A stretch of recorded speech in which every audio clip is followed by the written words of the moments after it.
Welcome to Francis Quilts, the site dedicated to the wonderful art of quilting, with a few other fun things thrown in as well. If you like what you see here, be sure to hit the subscribe button.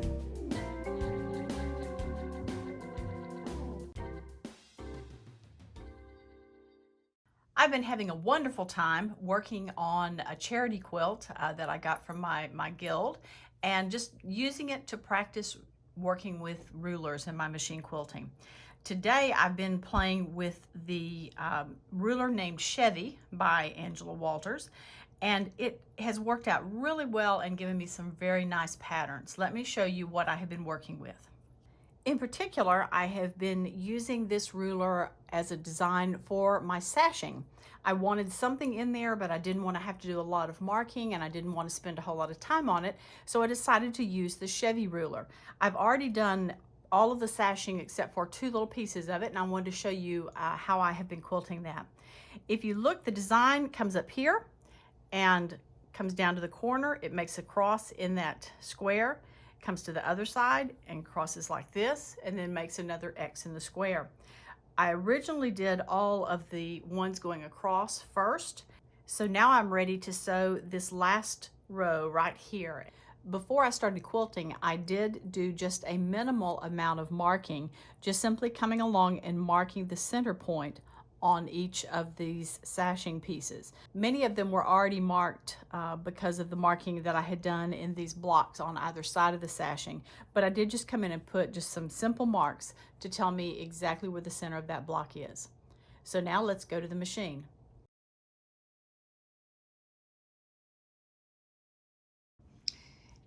And you don't know what I just did because I forgot to turn the camera on, so let me just see if I can show you. I have now come across this cross and have done one side of my design, coming down like this and back across there.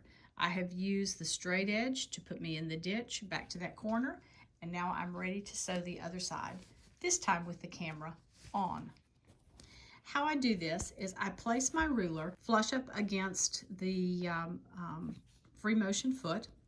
I line up this center line right here on the ruler with that center line that I marked, and then I come down to this corner down here, and I'm going to line up the ruler so that it sits approximately 1/4 inch away from that corner that I'm trying to aim for.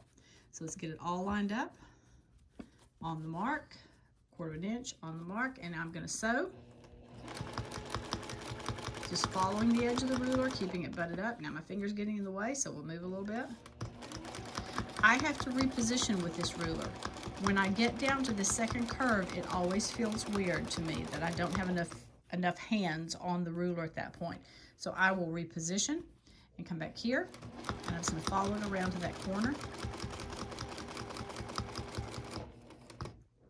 When I get to the corner, I now need to over sew across like that. I'm going to take the straight edge of my ruler and put it right there.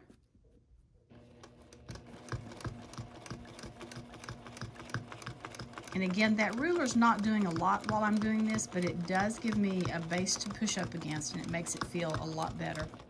So I'm back to the corner. So I'm going to again position my ruler on the other side this time, making sure I have it lined up along the midpoint here, making sure that I have it butted up against this, and in this last corner I have it 1/4 inch away from the ruler, and I'm going to sew again, this time coming the other direction.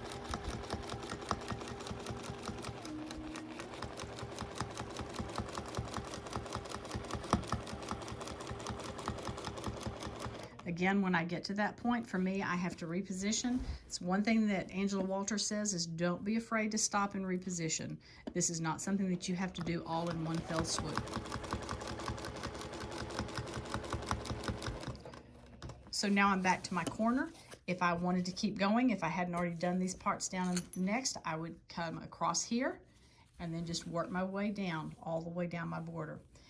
It has been a fast and easy border with very little marking, and it just makes me even more excited about what I can do with these rulers in the future. Remember, if you like what you've seen, hit the subscribe button on the lower right of the screen. You can also find my blog at francisquilts.com, and I'm on Facebook and Instagram at Francis Quilts as well. I hope to see you again soon. Keep on quilting.